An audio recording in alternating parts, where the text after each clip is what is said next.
I'm not too sure about this one. I had this idea to make a turkey.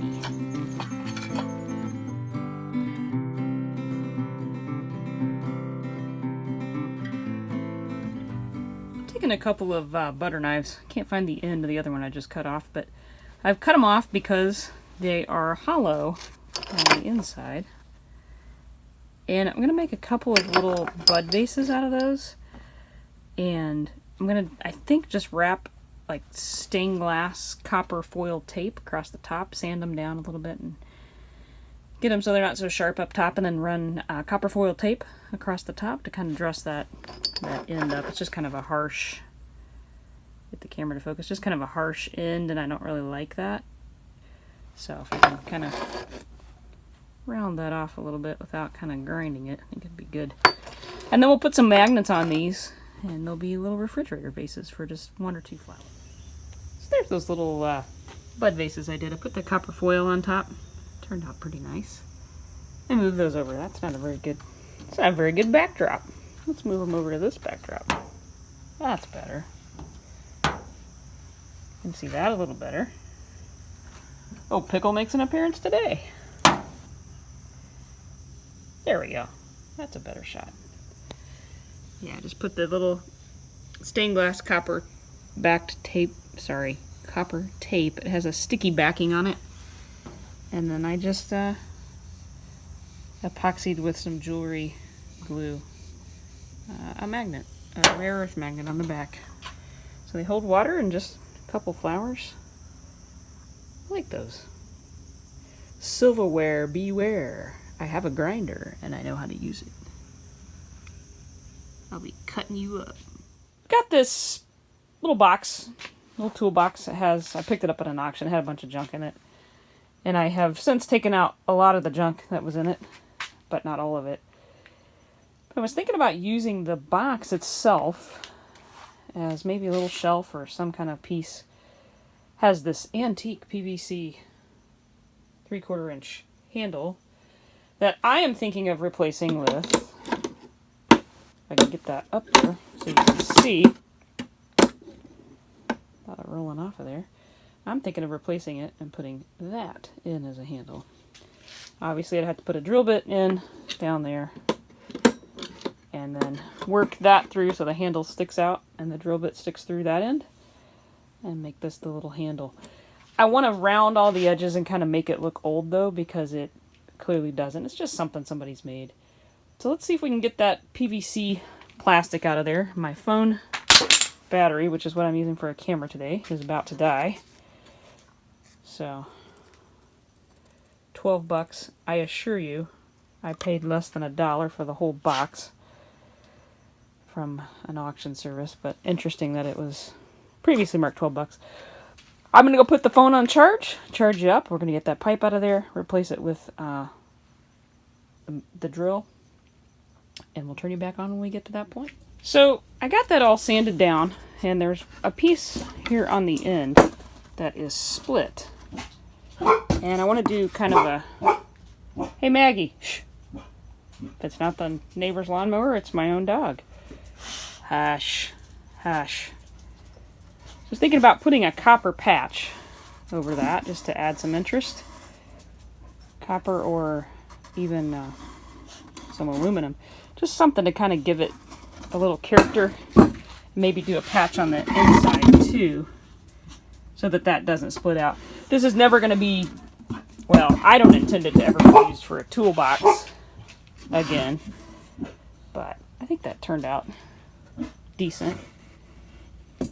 But yeah, I definitely need to shore that up. It's not, I don't know that it would come apart ever, but I don't want it to. So let me cut a little piece of some little copper bow ties or something and see if we can come up. Now, this is my copper scrap bucket. There's not much in there. I try to use every little piece of it though, because copper is expensive.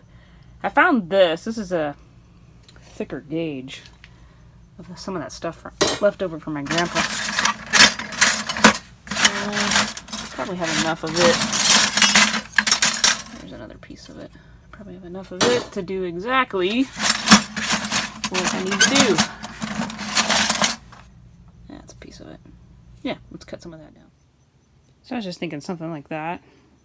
And they're not all the same. I just randomly cut them. I think that actually adds a little bit of character to it. Do that on the inside too. And I'll just pre-drill a little hole on each side, and we'll use those little fancy schmancy little nails that I have. Got my little bow ties in there. Put them on the outside and on the inside. And I have the drill through there. And I think this is the bit I'm going to use because it's about the same diameter as the hole that's previously cut there, and it'll go through pretty easily. But I think I'm going to cut it here so we can bring it back a little bit maybe, so that it's not, I don't want it sticking out that far. That's a good, and I'll probably round that off so we don't want anybody getting hurt with that.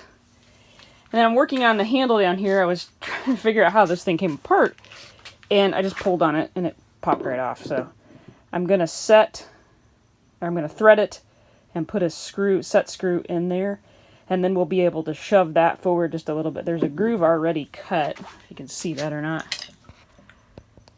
There's a groove already cut in the shaft of the drill itself, so that makes it a lot easier on me. Focus. But just need to basically thread this piece, and and cut that off, and we should be good to go. Just thought I would point out, I cheat when it comes to threading something. I am lazy when it comes to doing that kind of thing, and although I have patience for other stuff, sitting there spinning a frustrating little tool around to make a few grooves irritates me. So I put it in the drill, and you get, if you're really careful and you're good with the drill, you get a really nice thread. So that turned out really good. Now we just got to find a screw that'll fit in there and pop that on the end. For the record, the next time I do one of those, I'll show you. You treat it just like you do when you normally would be using a tool that comes with the thread die kit. You go in a couple threads and you back out. Then you go in and you back. You do the same exact thing with the drill. You just have a little more pressure, I think, when you're aiming that in there. But you still have to back out, because what it does is it cuts that, and you have to get rid of what it cut out. So you have to back the drill out a little bit and then drill back into it again. So we're here at the screw store, Screw Central. And that guy right there, I bet, will fit the thread I just cut. Anytime I go to a garage sale or auction or whatever, and these are going for $1 or $4 or something of that nature, I buy them, because you never know what you're going to need out of there. Like, for example, that guy. Let's just see if that fits in there. Don't know that it will, but it looks like it's, yep, that's it. Got it on the first try. A little long though, so we'll cut that off and use that one. Perfect fit. Managed to find another one that was kind of boogered up on the end. It was bent, and so that way I can keep this guy, because I have another plan for a couple of those. So I was able to not have to mangle that one, and then not very good light, do you? Hang on. So then this is what our end looks like. I just took the grinder to the end of it. Got to come up with a way to keep it from kicking back. So what do we think about just welding a piece right on the end of that so that it can't kick back? Got a little bit of movement there, but I can live with that. I just don't want it when you, like when I tipped it just then and it kicked it back. This one, it can't really go back or forward very easily because of that. Yeah, I think if I just weld a little piece of metal right on the end of that, then it can't go backwards.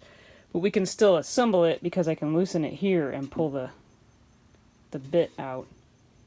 Yeah, let me do that. Let me weld a little piece there that'll keep it from going this way.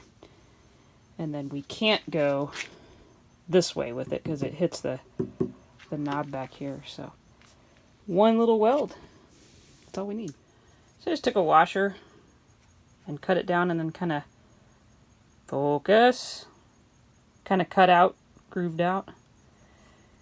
And I'm going to just weld that right there. Hopefully that'll be enough to keep it from slipping back. And hopefully I don't buzz through it. Yeah, let's try that. Alright, so that hits now. And it kind of looks like I should have welded it from the backside though, so you didn't see my weld. But it hits there now, so it can't slip back.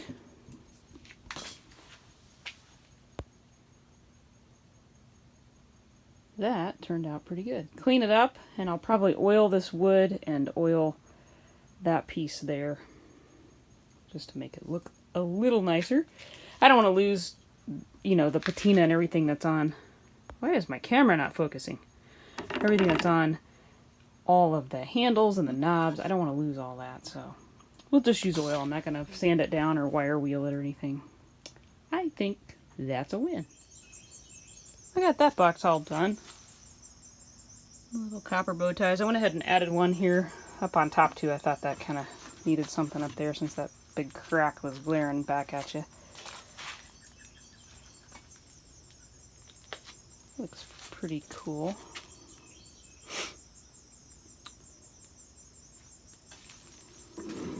The handle, kind of neat because it swivels.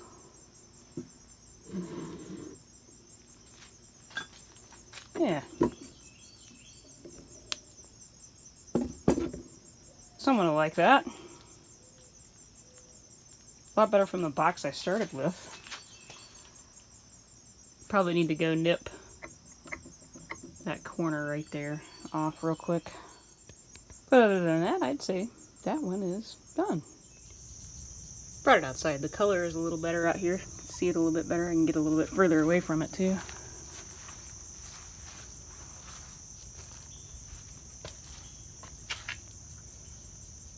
That's why at auctions, anytime there's like the dollar box or any kind of stuff like that, I buy it. Because you never know what you can turn out by grabbing something like that.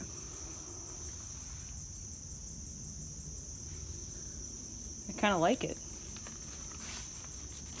Kind of makes me want to keep it myself.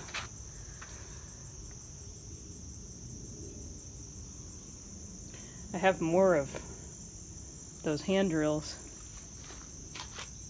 If I could just find some old barn wood that I could use, I could make a couple more of those. I like that. Let's move on to the next thing. Alright, what are we doing with these? Square nails. Hang on and I'll show you. How about some dragonflies? Kind of dumb. They were easy to make. And right now we're down to the wire on this show, so I'm all about making easy stuff.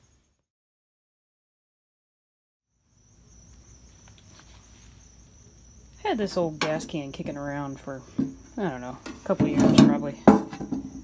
Set it up on the roof rack occasionally and really not in very good shape. And I just walked past it out in the carport and it hit me. I know what I'm going to do with it. Yep, I know exactly what I'm going to do with it. I'm going to put a bunch of holes in it. Before you get all upset, I want to show you something. It's not that old because there's a barcode on it. Hang on a second. Well, there's one hole in the bottom. Just need one metal nibbler. Let's see what kind of damage we can do. I'm gonna try and let you watch here. I don't know if I'll be able to hold all of it or not. Sometimes you have to put this in a vise. So, see what we can do.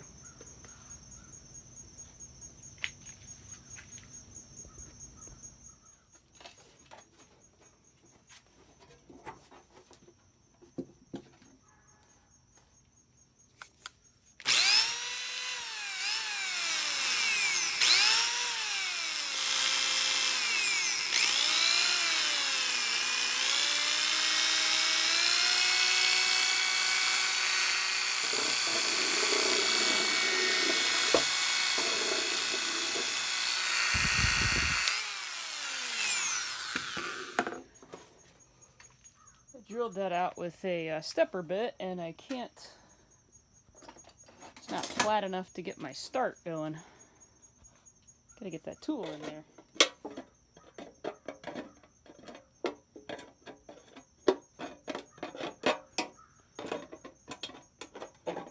I should be able to get it with that. Try again.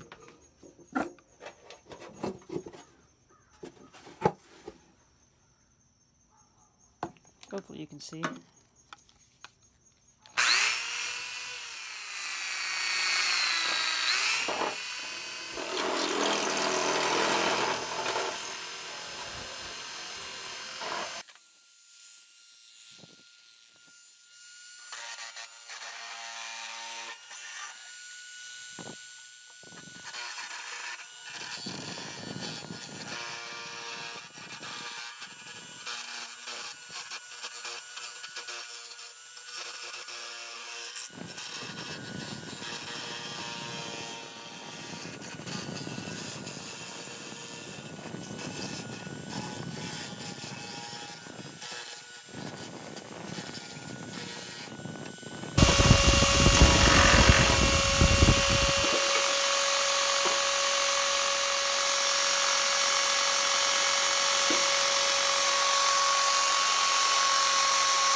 That's a pretty good job.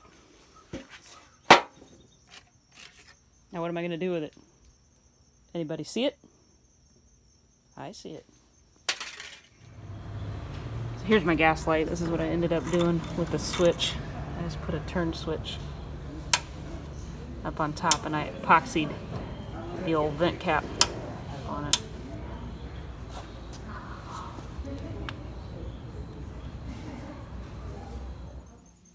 I'm not too sure about this one. I had this idea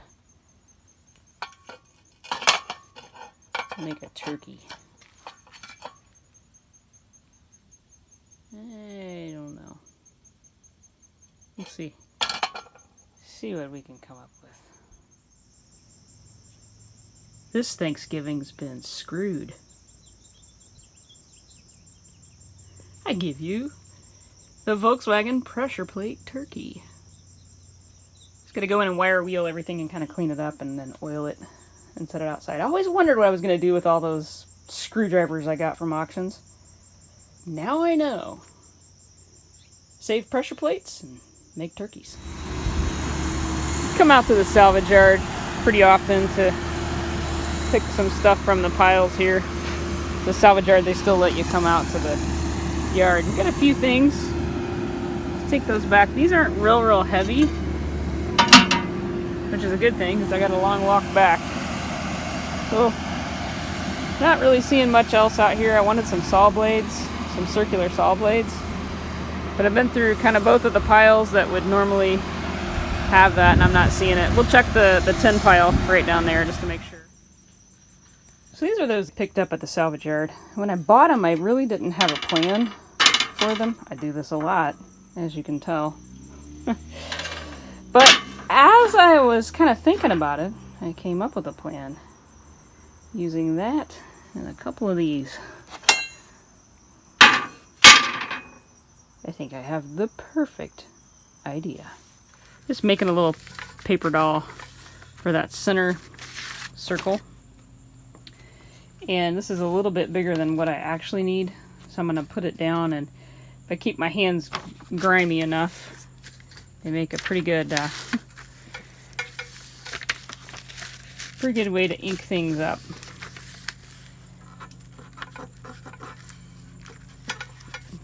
Whoa, you're leaning into me. Don't fall over now.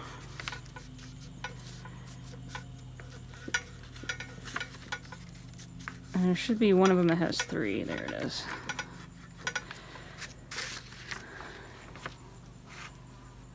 There's my little paper doll. So I just need a piece of copper that'll cover all 3 of those holes. And I used to have a ton of it, but I'm starting to run kind of thin. This one had a crease in the middle. And I've hammered it flat using my handy dandy little railroad track as an anvil. I'm really liking that thing as an anvil. It's working out great. So I think if I cut around those inner smaller circles, we'll get a pattern lined up on here. I think I have enough of that. And then I'll cut it in some resemble shape so it's not haphazard on the back side of this piece I'm making. I'll show you what it's going to be. Just hang on a second. So that's kind of what I have to have. And if I turn this just right, we should be able to make them fall on the other side of that hammer line. I had to hammer back straight. That one's going to hit pretty close to it, but everything else, we want the spaces. Let's see, so this one's going to have a bolt through it, and the other ones have a bolt through it. These two on the other side won't. So we want those to hit where there's open copper. Yeah? Yeah. Okay, let me get that cut out. So one of my little nut and bolt cubbies that I'd picked up paid off again. I was going to do like a copper rivet. I have these copper rivets with a copper washer and then put a colored washer, silver washer behind it. But I only have this thickness of rivet. And by the time I go through that, get my copper piece on the back side, and then get a washer on the back, I would even consider doing it without a washer, but there's just not enough meat left on this length here to make it work. So, I went back to the drawer and I found these, I think they're brass screws. Check that out. It's a perfect fit. And then I found some square nuts that I can put on the back of it. So, super happy with that fit. Couldn't have got it to fit any better if I'd have gone in and bought it at the store. Well, there's that. I had the hands turned to the black first and then flipped them backwards, and I actually think it looks a lot better with them silver. They kind of got lost when they were black. I may paint them a color, red or teal or something kind of funky. I think that looks okay. Not a real big fan of those clock hands, but that's all that the store had for me to pick from. So that's what we went with.